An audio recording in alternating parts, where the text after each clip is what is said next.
günlərin birində 94-95-ci illərdə girdim Gənclikdə keçiddə gördüm bir qıraqda bir 4-5 nəfər yığışıb nəysə səs-küy gəlir. Yaxınlaşdım, belə baxdım, gördüm ki, burada oyun gedir. Demək, Sovet dövründə belə oyunlar küçələrdə olurdu.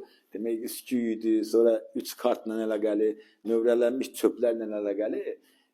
Bunu isə ilk dəfə görürdüm. Və cavan oğlan idi, öyle o vaxt iş gücü olmayan maxırdı, kasıbçılıqdı. Baxdım ki, görün buradan pul udmaq olar, olmaz. Gördüm ki, olar. Və mən bilirəm ki, bu işləri də aparan oğru aləmidir. Onların öz aləmində adlandıqları strimyagalar var. Bu strimyagalar burada bundan məşğul olur, amma bunun arxasında ciddi nüfuza malik oğrular dayanıb. Və bilirəm ki, buradan da pul aparmaq təhlükəlidir. Amma bu oyunun qaydaları var. Onu da bildim ki, əgər qaydalar çərçivəsində mən buradan pul aparsam, heç nə edə bilməz mənə, etməzlər olar. Onların da öz qanun qaydaları var. Amma buradan böyük bir məbləğ aparsam, əlbəttə orada iş dəyişir belə. Beləliklə, indi niyə gəldik buna? Bu cavanlar, gənclərimiz məktəbdə bəzən görürsən ki, az da olsa özlərini oğru aləmində hesab edirlər. Baxırsan, oğru aləmin bəzi simgələrini ya vərəqdə, ya əlinin üstündə belə də o aləmə belə meyilli uşaqlar. Biz onlarla danışırıq, söhbət edirik, başa salırıq. Buradan da gənclərimizə deyim ki, mən demək o zamanlar arada boş olanda getmişəm Moskvaya bir binadan demək ev götürmək istəyirəm. Bu Yevlax, Ağcabədi gəncə uşaqlar var, tanıdığım. Onlar mənə dedi ki, getmə o binaya, ev tuturdum. Dedim, niyə? Dedi ki, orada oğrular qalır 4-cü mərtəbədə, heç kəs oraya getmir. Təhlükəlidir. Mən dedim ki, onların öz aləmim, mənim də öz aləmim. Belə də prinsipə getdim. Ümumiyyətlə, onlarla söhbət eləmək maraqlı gəldi mənə. Görün, bunlar niyə belədir, nədir, nə deyil. Elə zaman keçdi, biz onlarla bəzilərinin tanış oldum. Girib çıxanda da binada hamı bir-birini tanıyır. Kənar adam gəlib, onlar da o dəqiqə maraqlanırlar. Neyse, bu Zaqafqaziya oğruları idi. İçində səhv eləmirəmsə, 2 dənə Rus da vardı. Bir dənə hətta tanınmış belə də avtoriteti az olmayan bir Zaz adında oğru var idi. İndi onlarla söhbətdə gənclər soruşurdum həmişə, davamlı olaraq. Onlar da, məsələn, birdən mənə zəng edirdi, düş aşağı, xeyirdir, gəl bəri çörək yiyir. Gəlirdim, söhbət edirdi orada. Həmişə də soruşurdum, mənə də hörmətlə yanaşırdılar. Onların içində hələ indiyənə qədər kimsə o düşdüyü yoldan razı qalıb, xeyir, hamısı peşman idi, demək olar ki. Ona görə bu yola yönlənməyin. Nəysə, mən indi deyirəm ki, buradan necə pul apara bilərəm, amma bilirəm ki, bu təhlükəlidir biraz. Yenə də maraq mənə apardı. Demək, bu oyunun qaydaları var idi. Qayda nədərdir? Demək, belə bir lövhədir. Lövhənin üstündə 4 dənə üzbəüz balaca qablardır. Yerləşdirmə qapağı var. Hərəsini isə bir dənə zər atırlar, qapağını bağlayırlar. İndi oynadanlar durub burada, oynayanlar bunlardan hər hansı birini seçə bilər. Məsələn, tutaq ki, oynayan biri bu qabı seçdi, bu qabdakı zəri 5 manat qoydu, deyək ki. 5 manat qoydu, demək, bu qabdakı zərdən mütləq böyük olmalıdır. Bərabər olan hallarda demək oynadanlarındır. Pul gedir onlara. Ona görə onların udmaq şansı böyükdür deyə bunlar bunu oynayırlar, bilirlər ki, udacaqlar. Nəysə, mən başladım bu oyunu udmağa. İndi bu hardan gəldi? Dünənləri həndəsi silsilə dərsində uşağın bildiyi ki, bu həndəsi silsilə bizim harda lazım olacaq? Mən de deyirəm ki, buradan həndəsi silsilə olmasın, nə olursun? Riyaziyyat həyatdır.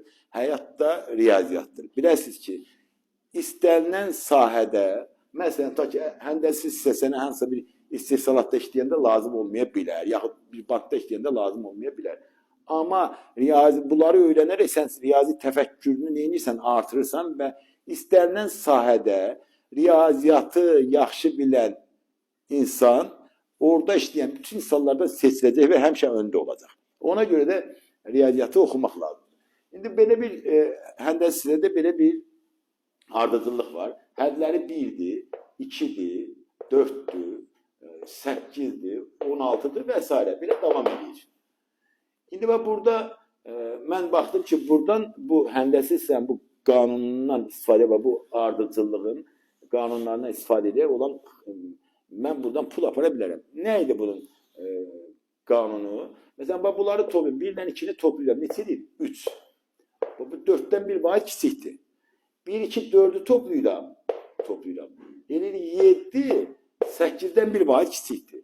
Həmçində 1, 2, 4, 8'i toplasam 16'dan bir vahid kiçikdir. Bu ardıcılıqda hər bir hədd özündən əvvəlki həddlərin cəmindən birinci hədd qədər böyükdür.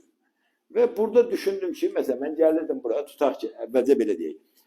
Baxırdım, bu uduzdur, uduzanlara baxırdım. Bu uduzdur, bir də bu udsuzdur, qalanı uddur. İkinci abura getdi, onda da baxırdım. Məsələn, bu uddur, bu uduzdur, biri də bu uduzdur. Məsələn, 2 dəfə bu uduzan varsa burada, mən ilk dəfə buna pul qoyurdum.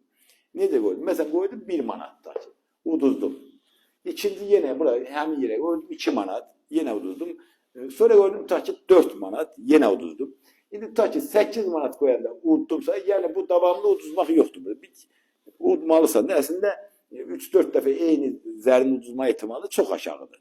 Tutaq ki 4-cü etapda mən uddum. Udanda mən demək 7 manat uduzmuşam, mənə verilir 8 manat. Demək mənə plus 1 pul gəlir. Və beləcə bunu qoydum cibimə, yenidən bir də başladım belə, davam elətdirdim.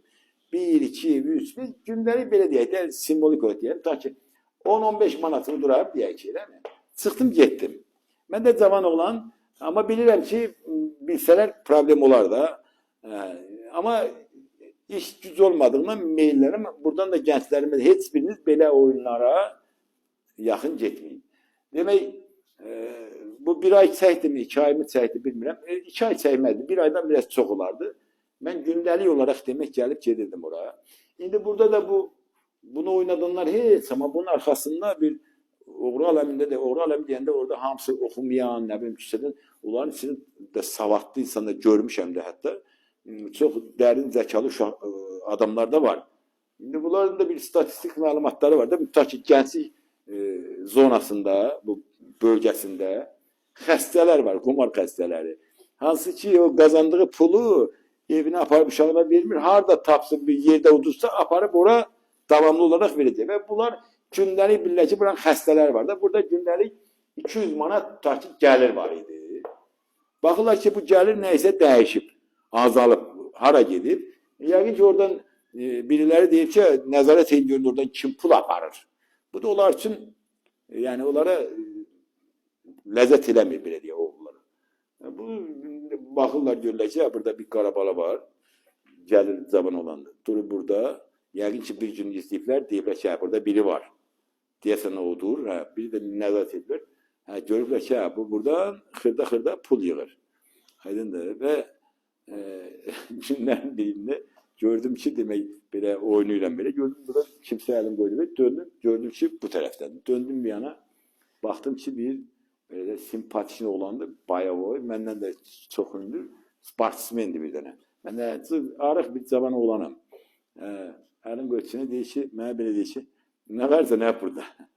Dedim ki, heç nə, oyun oynayıram burada, görmürsən. Dedi ki, mədəni sürətdə, deyib, əkil burada, sürüş burada. Mən də yavaşca dedim, oldu. İndi anladım ki, da orada söz çevirməyə ehtiyacdır. Deyəcəklər ki, sən bizdən ya pul aparırsan. Mən də yaxşı, mədəni sürətdə çıxdım, getdim. Beləliklə, gənclərimdə də tövsiyə edirəm ki, bu deyilsə riyaziyyat. Riyaziyyat həyatdır, uşaqlar. Riyaziyyat bilənlər bilin ki, həmişə həyatı yaxşı yaşayacaq, rahat yaşayacaq.